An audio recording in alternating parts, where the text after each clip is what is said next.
ठीक है। Employment word का मतलब क्या है? एम्प्लॉयमेंट वर्ड का मतलब है किसी के अंडर काम करना। किसी, नहीं ज़रूरी नहीं है किसी के अंडर काम करना। एम्प्लॉयमेंट मतलब कोई भी ऐसी इकोनॉमिक एक्टिविटी करना। इकोनॉमिक एक्टिविटी मतलब any activity which is to be done for earning livelihood. तो एम्प्लॉयमेंट का मतलब भी यही है कि आप कहीं ना कहीं एम्प्लॉयड हो। ज़रूरी नहीं है कि आप किसी के अंडर में ही काम कर रहे हो। जो तुम डेफिनेशन बोल रहे हो बिजनेस स्टडीज़ के कंटेक्स्ट में है, बट अगर हम इकोनॉमिक्स के कंटेक्स्ट में बात करें तो एम्प्लॉयमेंट का मतलब होता है कोई भी ऐसी एक्टिविटी जो आपके लिए लाइवलीहुड अर्न करने में हेल्पफुल हो। अब वो एक्टिविटी चाहे आप किसी के अंडर में करें, चाहे आप अपना कोई बिजनेस करें यानी कि सेल्फ एम्प्लॉयड हो, चाहे आप डेली बेसिस पे करें कि रोज़ कमाओ रोज़ खाओ, और चाहे आप मंथली बेसिक सैलरी पर हो, किसी भी फॉर्म में हो, आप कोई भी काम ऐसा कर रहे हैं जो आपके लाइवलीहुड की अर्निंग के लिए हेल्पफुल है, तो उसे हम कहते हैं एम्प्लॉयमेंट। तो इस चैप्टर में हमें यही करना है कि आखिर एम्प्लॉयमेंट क्या होती है। तो एम्प्लॉयमेंट से पहले हम बात करते हैं कि एम्प्लॉयमेंट कौन कर रहा है। जो भी कोई एम्प्लॉयमेंट की एक्टिविटी में एंगेज्ड है उसे हम कहते हैं वर्कर। तो यानी कि वर्कर कौन है? Who is a worker? काम करना है। Who workers means who are engaged in economic activity, वो सभी वर्कर हैं।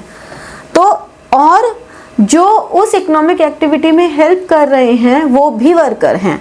मतलब एक शॉपकीपर है वो वर्कर है, उस शॉपकीपर ने अपने यहाँ कुछ लोगों को रखा हुआ है एम्प्लॉयमेंट पे, वो भी वर्कर हैं। तो कोई भी इकोनॉमिक एक्टिविटी से अगर रिलेट कर रहा है तो वो वर्कर है। ये तो ये डेफिनेशन हो गई। दूसरा हम कहते हैं वो सभी वर्कर्स की कैटेगरी में आ रहे हैं जो हमारी ग्रॉस डोमेस्टिक प्रोडक्ट जीडीपी में कंट्रीब्यूट कर रहे हैं। तो जो भी जीडीपी में कंट्रीब्यूट कर रहे हैं वो हमारे वर्कर हैं। ठीक है।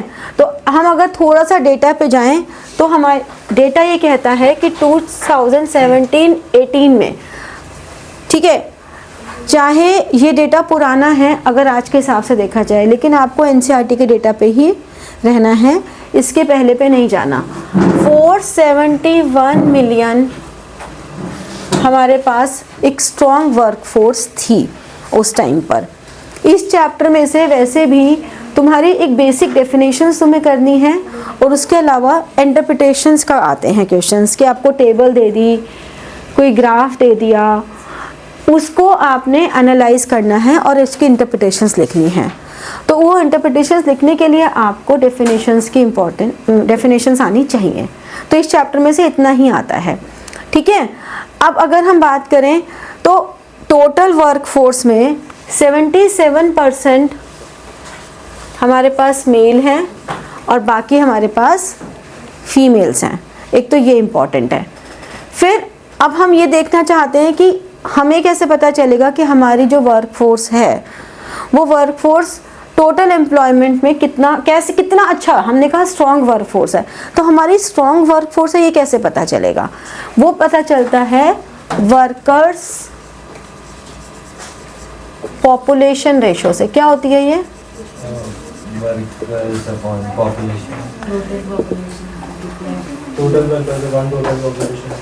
Into 100, total workers upon total population into 100, है ना।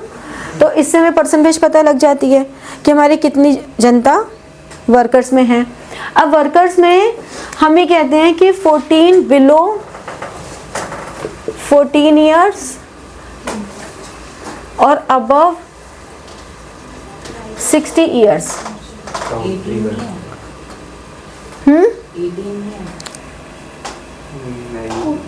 14 है, बिलो 14 ही होता है, काउंट नहीं करते।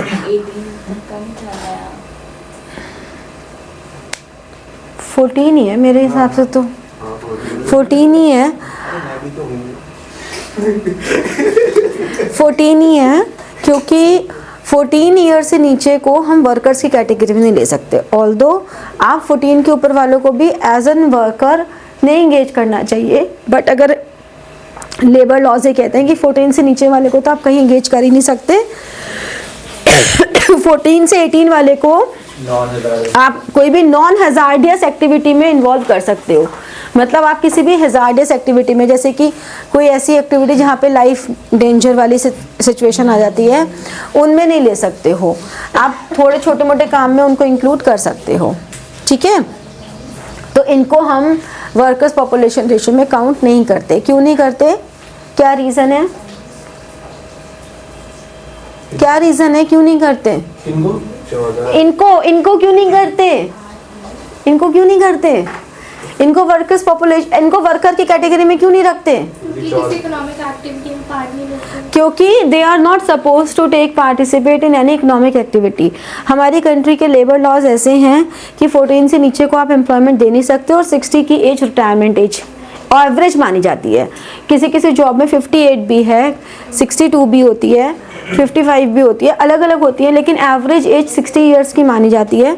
तो इनको आप नहीं लेके चलते हो।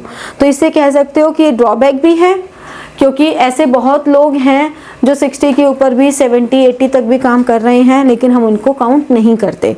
इवन जीडीपी में भी उनका कंट्रीब्यूशन काउंट नहीं होता है, ठीक है। तो हमारा जो वर्कर्स पार्टिसिपेशन होता है वो इम्पॉर्टेंट इंडिकेटर है to know how much population is engaged in economic activity. अब जैसे कि आपको एनसीईआरटी में एक टेबल दी हुई है वर्कर्स पॉपुलेशन रेशो की, ये वाली,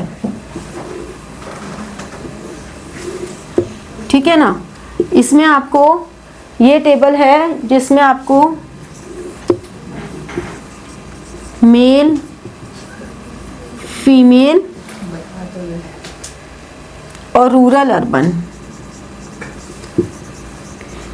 इस तरह से आपको टेबल दे दी कि कितने मेल हैं और कितने फीमेल हैं और टोटल कितना है। ये ऐसे है, यहाँ रूरल है, यहाँ अर्बन है, यहाँ टोटल है,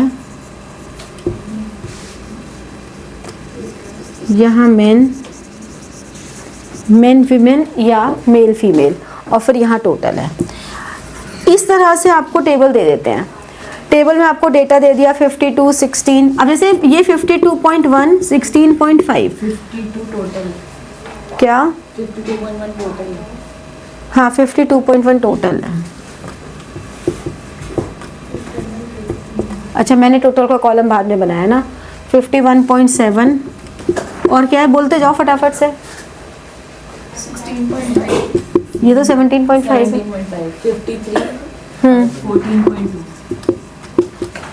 अब आपको अगर ये टेबल दे दी जाए और आपको ये बोला जाए कि इंटरप्रेट करनी है हमें ये टेबल, इसको एनालाइज करो, तो गलती क्या हो जाती है कि हम इस टेबल को वर्ड्स की फॉर्म में लिख देते हैं, जो कि कम्प्लीटली गलत है।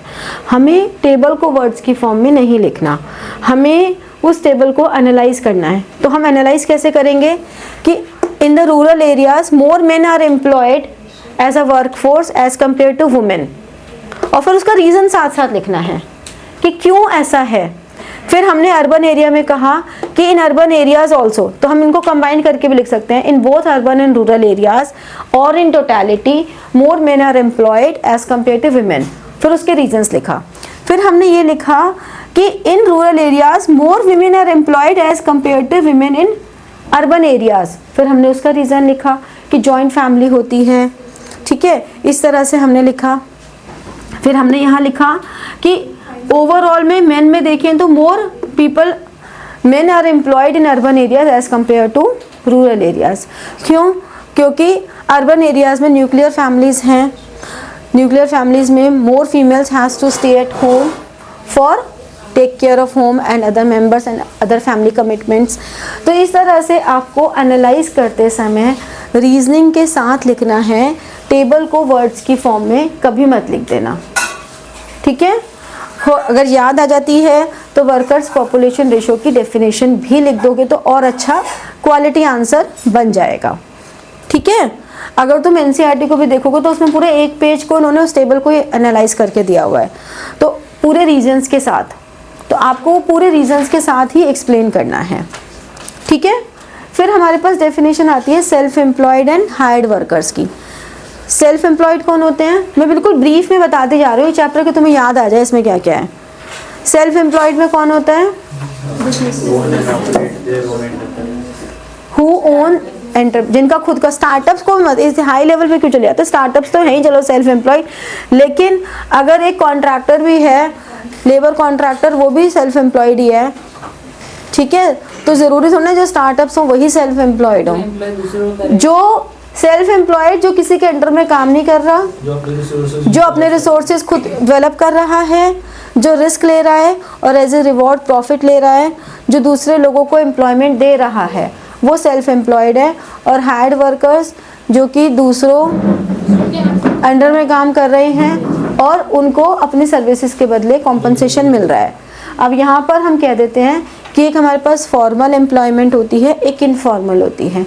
क्या डिफरेंस है फॉर्मल एंड इनफॉर्मल में? फॉर्मल जहाँ लेबर लॉज फॉलो होते हैं और इनफॉर्मल जहाँ नहीं होते।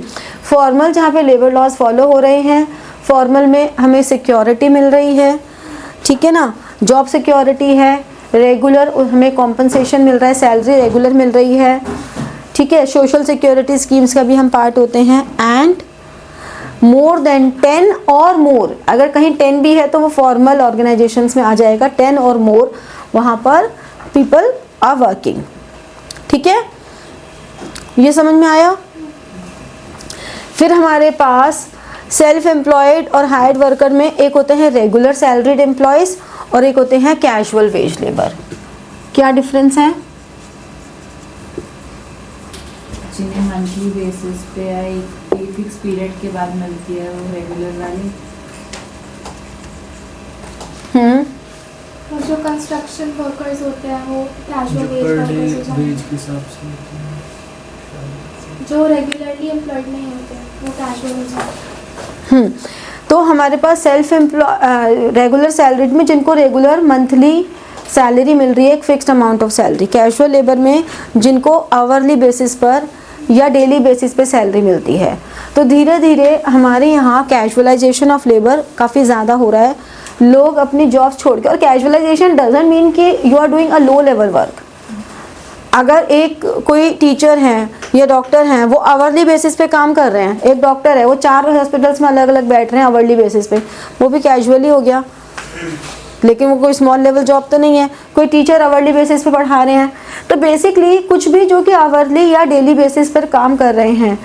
ये बात और है कि हमारे यहाँ पॉपुलेशन इतनी ज़्यादा है कि कैजुअल लेबर मीन्स अ लो लेवल एम्प्लॉयमेंट, ये हम मान के चलते हैं, बट ऐसा कुछ ज़रूरी नहीं है, ठीक है। रेगुलर सैलरीड एम्प्लॉयज़ बहुत ही हमारे पास कम है। रेगुलर सैलरीड एम्प्लॉयज़ में सिर्फ 23% हमारे पास रेगुलर सैलरीड है, 25% हमारे पास कैजुअल लेबर है। तो हमारे पास सबसे ज़्यादा रेशो किसका है? सेल्फ एम्प्लॉयड का। सेल्फ एम्प्लॉयड हमारे पास 52% है। अब वैसे तो तुम्हें बहुत डेटा नहीं लर्न करना, लेकिन ये बेसिक का डेटा ये ज़रूर लर्न होना चाहिए कि 52% सेल्फ एम्प्लॉयड का है। और एक बात और बताती हूँ, ज़रूरी नहीं है कि एग्जैक्ट डेटा को लर्न करने के लिए परेशान हो, आपको बस थोड़ा उसके आसपास का भी हो। जैसे कि आपने अराउंड बोल दिया, 50-55% बोल दिया, आप अप्रॉक्स लिख दो। क्योंकि देखो, बीइंग टीचर ऐसा कोई ज़रूरी नहीं है कि जितना डेटा बुक में है किसी भी टीचर को वो पूरा डेटा याद हो, ठीक है। मैं भी अगर पढ़ा रही हूँ तो मैं भी अपने सामने ये रखती हूँ कि कोई डेटा मैं गलत ना बोल दूँ, क्योंकि मैं जो भी बोलूँगी वो तुमको जल्दी याद हो जाएगा, तो मैंने गलत बोल दिया वो तुम्हें गलत याद हो सकता है। तो इसलिए मैं भी ऑथेंटिसिटी के लिए अपने सामने रखती हूँ। सबको सारे याद नहीं होते, लेकिन ऐसा भी नहीं कि उन्हें बिल्कुल याद नहीं होगा। अब बाई चांस 10 में से किसी को 6 याद है, किसी को 4 याद है टीचर को, तुमने वही गलत लिख दिया कॉन्फिडेंस में, किसको याद होता है जी। तो वहाँ पे अब क्या होगा, अच्छा इसने बेवकूफ़ बना रहा है, बेवकूफ़ बना रहा है। इसके बाद तुम्हारे जितने भी डेटा है उन्हें बताओ नहीं बताओ सारे गलत मान ले जाएंगे, एक नेगेटिव इंप्रेशन छोड़ दोगे तुम, ठीक है, सही बात है। तो इट्स बेटर कि आप जो भी डेटा लिखोगे उस डेटा को, अगर आपको थोड़ा सा भी अनश्योर हो, आपको कॉन्फिडेंट नहीं है, तो आप उसको लिख दो अप्रॉक्स। अब जैसे कि इस डेटा को हम लिख सकते हैं अप्रॉक्स 50%, या तुम्हें इतना याद आ गया कि कुछ तो 50s में था, तो almost half of the workers population are self employed, इस तरह से करके लिख दिया। कभी भी तुम्हें ऑप्शन, अगर MCQs में भी आएगा ना, कभी भी ऑप्शन ये नहीं आने वाली है, ये कभी ऑप्शन में नहीं आने वाली, ये ध्यान, इतना कभी तुम्हारे साथ टॉर्चर नहीं किया जाएगा। ऑप्शंस ये कभी नहीं आएंगी, ऑप्शंस ऐसे ही आएंगी कि एक 52 दे दिया, एक 25 दे दिया, एक 23 दे दिया, एक 10 दे दिया। तो कभी भी इस तरह की कंफ्यूजन तुम्हारे को नहीं क्रिएट की जाएगी, इसलिए इस बात से बेफिक्र रहो। बट गलत डेटा कॉन्फिडेंस से लिखने की बजाय डेटा ना लिखना या डेटा को अप्रॉक्स करके लिखना इज मच बेटर। ठीक है, सीयूटी में भी इतना ही आएगा, चिंता मत करो। सीयूटी में भी डेटा बहुत वाले क्वेश्चंस बहुत आते हैं, लेकिन ऐसे नहीं आएंगे। फिर इसके बाद हमें ये इम्पॉर्टेंट है जानना कि हमारा जो डेटा है, जो हमारे पास एम्प्लॉयमेंट है, वो प्राइमरी सेक्टर, सेकेंडरी सेक्टर और टर्शियरी सेक्टर में किस तरह से डिवाइडेड है। तो पहले तो मुझे ये बता दो कि क्या ये सेक्टर्स कौन से होते हैं। पूछ रही हूँ मैं, ये तो तुम्हें पता ही होगा ना। प्राइमरी एग्रीकल्चर सेक्टर, सेकेंडरी वाला जो रॉ मटेरियल से मैन्युफैक्चरिंग सेक्टर होता है, और टर्शियरी सर्विस प्रोवाइड सेक्टर। तो हमारे पास प्राइमरी सेक्टर जो बिल्कुल बेसिकली हमारा नेचुरल थिंग से रिलेट कर रहा है, सेकेंडरी जो कि कंस्ट्रक्शन, यानी कि जो इसको raw material primary sector available करवा रहा है और फिर वो उन्हें कंस्ट्रक्शन कर रहे हैं, उन्हें कन्वर्ट कर रहे हैं, मैन्युफैक्चर कर रहे हैं। टर्शियरी जो ऑक्सिलरीज प्रोवाइड कर रहा है, प्राइमरी और सेकेंडरी सेक्टर्स दोनों को वो प्रोवाइड कर रहे हैं। ऑक्सिलरीज टू ट्रेड यानी कि ट्रांसपोर्ट, वेयर हाउसिंग, कम्युनिकेशन, ये सब। ठीक है, सबको सब आता है, मैं क्या ही पढ़ा रही हूँ। ठीक है, तो अब इसमें अगर हम देखें, अब इसमें भी टेबल ही है कि आपको टेबल को ही इंटरप्रेट करना सीखना है कि जब आप टेबल इंटरप्रिटेशन में डालोगे तो आपको टेबल दे दियो और आपको फिर पहले तो ये बताना है प्राइमरी सेक्टर कौन सा होता है। जैसे कि हमारे पास हैं जनरली, मैं एक बार रीड आउट कर देती हूँ। Generally we divide all economic activities into 8 different industrial divisions. कौन सी 8 डिफरेंट डिविजन्स हैं? Agriculture, mining and quarrying, manufacturing, electricity, gas and water supply, construction, फिर trade, transport and storage and services. ठीक है, इन्हीं को हम इन 3 कैटेगरीज में डिवाइड कर देते हैं। ब्रॉडली 8 कैटेगरीज हैं ये। तो अगर ये नाम याद रख सकते हो तो बहुत अच्छा रहेगा, नहीं भी रख पाओगे तो कोई बात नहीं, गुजारा तो सबका चल ही जाता है। ठीक है, अब अगर इसमें हम कहें कि कौन सा सेक्टर कितना देता है, तो आपको इंडिविजुअली मेल फीमेल का नहीं भी याद रह पाए, रूरल अर्बन का नहीं भी याद रह पाए, तो एग्रीगेट ज़रूर पता होना चाहिए कि जो तुम्हारा प्राइमरी सेक्टर है कितना दे रहा है टोटल में 44.6, सेकेंडरी 24.4 और तो देखा जाए 31 पॉइंट, बस इतना ही है। देखा जाए तो प्राइमरी सेक्टर सबसे ज़्यादा कंट्रीब्यूट कर रहा है और हमारी तो है भी एग्रीगेन इकोनॉमी। एग्रीगेन इकोनॉमी मतलब हम एग्रीकल्चरल बेस्ड इकोनॉमी है, तो प्राइमरी सेक्टर में तो वर्कफोर्स ज़्यादा है ही।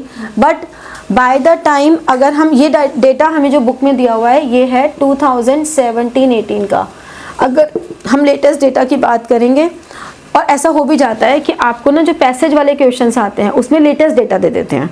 भाई एनसीईआरटी में पुराना डेटा है लेकिन आपको वही फॉलो करना है, बट ऐसा कर देते हैं कि जो एग्ज़ाम में क्वेश्चन आ रहा है उसमें दे दिया आधा पेज का, 1 पेज का पूरा न्यू डाटा के साथ। अब उसमें अपनी अकल मत लगाना, अरे पागल है हमने तो एनसीईआरटी वाला ही करना है, जो उसमें दिया हुआ है वही फॉलो करना है। उसमें मत कहना कि मैम ने कहा था कि नए डाटा पे मत जाना, तो बच्चे करते हैं ऐसी बेवकूफ़ी ना, इसलिए मैं स्पेशली बता रही हूँ कि कभी तो बिल्कुल फॉलो नहीं करोगे टीचर की बात को, कभी कुछ ज़्यादा ही फॉलो कर लोगे, तो थोड़ा बैलेंस आउट करना पड़ता है। ठीक है, तो इस तरह से जो डेटा उसमें गिवन हो फिर उसके बेसिस पे करना, उसमें ये चांसेस हैं काफ़ी हाई कि आपका ये रेशो चेंज हो जाए और टर्शियरी में हमारी ज़्यादा सर्विस आ जाए लोग।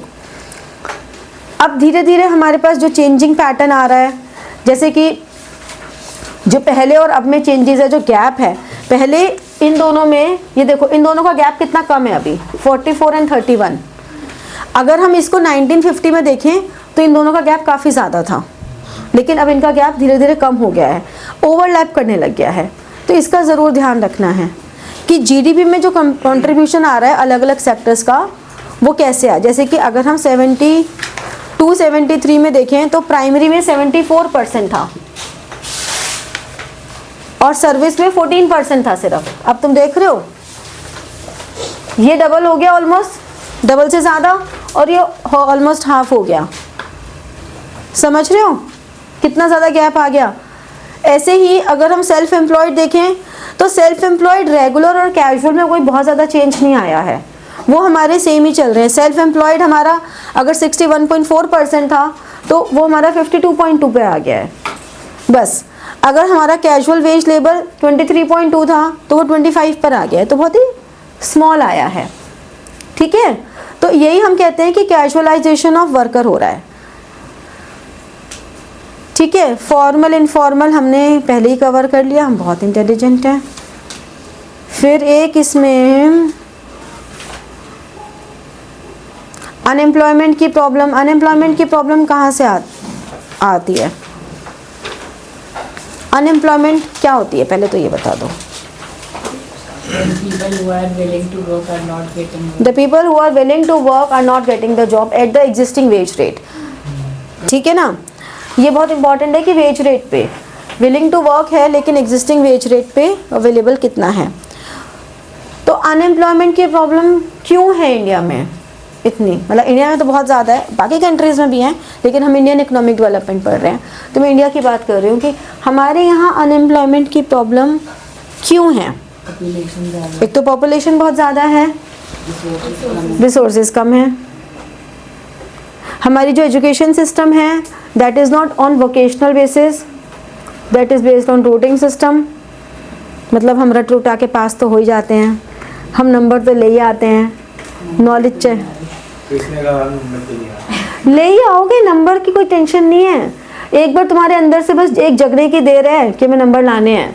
जिस दिन जिसके दिमाग में आ गया लाने हैं उस दिन वो पढ़ पुढ़ा के रट उठा के नंबर ले आएगा। ऐसे मैंने बच्चे बहुत देखे हैं जो कुछ नहीं करते, पूरे साल ऐश करते हैं और फिर वो नंबर ले आते हैं। और बेचारे वो बच्चे जो पूरे साल पढ़ते हैं वो सोचते हैं यार हम पागल थे जो हमने पूरे साल पढ़ा। लेकिन डिफरेंस होता है, वो लोग रट के नंबर ले आते हैं, नंबर बराबर आ जाते हैं, लेकिन नॉलेज नहीं होती है। तो इसलिए ये हमारे यहाँ बड़ी प्रॉब्लम है।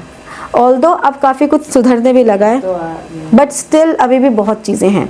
तो हमारे यहाँ का एजुकेशन सिस्टम, हमारे यहाँ पॉवर्टी है ही, तो इस वजह से पॉवर्टी इतनी ज़्यादा है कि उस पॉवर्टी की वजह से they want to do job, they are capable, but still वो लोग अप्लाई नहीं कर पाते। मतलब मैंने ऐसे भी बच्चे देखे हैं जो कि बहुत इंटेलिजेंट हैं लेकिन वो इसलिए उस जॉब के लिए अप्लाई नहीं कर रहे क्योंकि उतनी फीस भी भरने के पैसे नहीं हैं, या उनके पास इतने पैसे भी नहीं हैं कि वो जाकर वो एग्ज़ाम देने जाएंगे तो आने जाने में पैसा लगेगा। तो ये सब चीज़ें भी इम्पॉर्टेंट हैं। ठीक है, तो ये सब है। हालांकि गवर्नमेंट ने इसके लिए, हाँ मेरे भाई सुन ले, मतलब लोन भी तो ले सकते हैं बेटा। लोन लेने के लिए भी उनके पास ऐसा नहीं होता ना, लोन लेना कोई आसान नहीं होता। एजुकेशन लोन तुम्हें पता है कितना महंगे रेट पर होता है। और दूसरा उसके लिए भी तो उनको नॉलेज ही नहीं होती ना, अवेयरनेस ही नहीं है। अब एक बच्चा गाँव में है, उसको अवेयरनेस ही नहीं है कि उसे लोन मिल भी सकता है, ऐसा भी कुछ होता है। ये भी तो प्रॉब्लम है। तुमने वो वाली मूवी नहीं देखी, वो कौन सी आई थी जो एक IPS ऑफिसर की आई थी, 12वीं फेल? तो वो ओरिजिनल स्टोरी तो थी। हाँ, तो देखो ना उसका मोटिवेशन। और मैं उन तक क्या जाऊँ, मेरे पास तो मेरे खुद के स्टूडेंट सेगमेंट में जो अरुणिमा वाले बच्चे हैं वो साक्षात एग्जाम्पल है मेरे सामने। तो वो कि उन बच्चों के पास नॉलेज है, टैलेंट है, टाइम है, स्टिल उनको पढ़ने के लिए वो एग्ज़ाम देने नहीं जा पाते थे, वो एनरोलमेंट नहीं कराते थे, उन्हें पता ही नहीं था। फिर जब उन्हें बताया, उनके लिए फ़ीस अरेंज करी, सब कुछ किया, तो वो बच्चे आज अच्छा पढ़ भी गए हैं, सब अच्छे अच्छे लेवल पे पहुंच भी गए हैं। तो नॉलेज ही नहीं होती ना, लोन वगैरह इतना आसान नहीं होता। बैंक वाले घुसने नहीं देगा ना, वही नहीं घुसने देता अंदर, क्यों जाना है। मुश्किल तो ये भी है ना। मैं वही कह रही हूँ, तुम सब बच्चे बहुत ही प्रिविलेज्ड बच्चों में हो जिन्हें एहसास ही नहीं है ये एहसास ही नहीं है कि तुमको क्या मिला हुआ है। इतनी ज़्यादा है, एक मेरे नोन में है, उसका रिटर्न क्लियर हो गया था और वो इंटरव्यू देने पता नहीं आउट ऑफ दिल्ली कहीं जाना था और वो नहीं जा पाया क्योंकि उसके पास इतने पैसे नहीं थे कि वो ट्रेन की टिकट बुक करा सके। सोचो किसी का रिटर्न क्लियर हो गया, वो इंटरव्यू के लिए नहीं जा पाया। बाद में हमें पता चला तो बड़ा दुख हुआ कि बता ही देता कि इसलिए नहीं जा रहा हूँ, हम मिलकर कुछ कर देते। तो फिर सोचो कितनी ये सिचुएशन है अभी भी। फिर भी गवर्नमेंट ने इसके लिए एक स्कीम चला के कोशिश तो की है कि इस चीज़ को जितना कर सकते हैं ठीक। ऐसा नहीं है कि अनएम्प्लॉयमेंट को पूरी तरह ठीक कर पा रहे हैं, फिर भी कदम तो बढ़ा ही रहे हैं उस दिशा में। कौन सी स्कीम है? मनरेगा, जिसमें 100 डेज का पूरा हमारा वेज जो मिनिमम वेज है वो उनको मिलता है कि 100 डेज हैं आपके पास, आप जॉब ढूंढो, आपको वेज रेट मिलेगा। तो मनरेगा में काफ़ी रजिस्ट्रेशंस बढ़ रहे हैं और उसके थ्रू काफ़ी लोगों को बेनिफिट भी हो रहा है। तो ऐसा नहीं है, बट पॉपुलेशन इतनी है और बेसिकली इन सारी चीज़ों का बेनिफिट कौन ले पाता है? जो थोड़ा सा स्किल्ड और एजुकेटेड है। जो अनएजुकेटेड है वो तो इसका बेनिफिट भी नहीं ले पा रहा ना, क्योंकि उसको नॉलेज ही नहीं है। जो इलिटरेट है, एजुकेटेड और लिटरेट में क्या डिफरेंस है?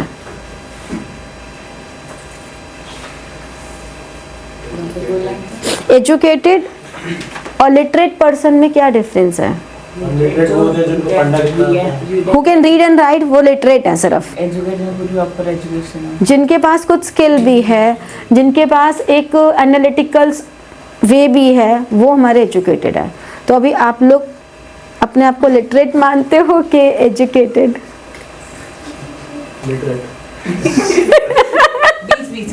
बीच बीच का, मतलब लिटरेट से थोड़ा ऊपर, एजुकेटेड से थोड़ा नीचे। कायदे से ना तुम सरकार की नजरों में एजुकेटेड पर्सन में आ जाते हो। हम क्या बात कर रहे हैं।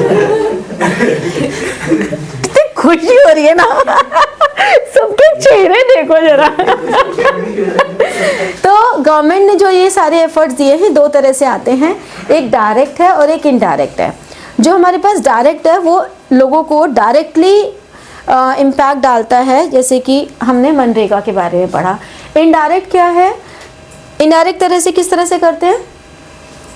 इनडायरेक्ट मीन्स गवर्नमेंट इस तरह की इंडस्ट्रीज को सब्सिडीज दे रही हैं, जो अल्टीमेटली से रूरल डेवलपमेंट में हमने पढ़ा था कि वो इस तरह की इंडस्ट्री सेट कर रही हैं कि लोगों को एम्प्लॉयमेंट मिले। सब्सिडाइज रेट पे लैंड दे रही हैं रूरल एरियाज़ के आसपास, जिससे कि वहाँ के लोगों को एम्प्लॉयमेंट मिले। गवर्नमेंट खुद के अपने इतने एंटरप्राइजेज ओपन कर रही है कि लोगों को एम्प्लॉयमेंट मिले। तो ये इनडायरेक्ट है, बट ये भी एक तरीका है। ठीक है, तो इस तरह से ये पूरा हमारा एम्प्लॉयमेंट का चैप्टर है। मुझे ये पता है कि मैंने सिर्फ टच किया है पूरा चैप्टर, आपको सिर्फ याद दिला दे कि इस चैप्टर में क्या होता है। तो बहुत डिटेल में एक बार एनसीईआरटी से ज़रूर पढ़ लेना। अगेन जितनी मर्ज़ी बुक्स पढ़ो, एनसीईआरटी ज़रूर पढ़नी है। ठीक है, चलो।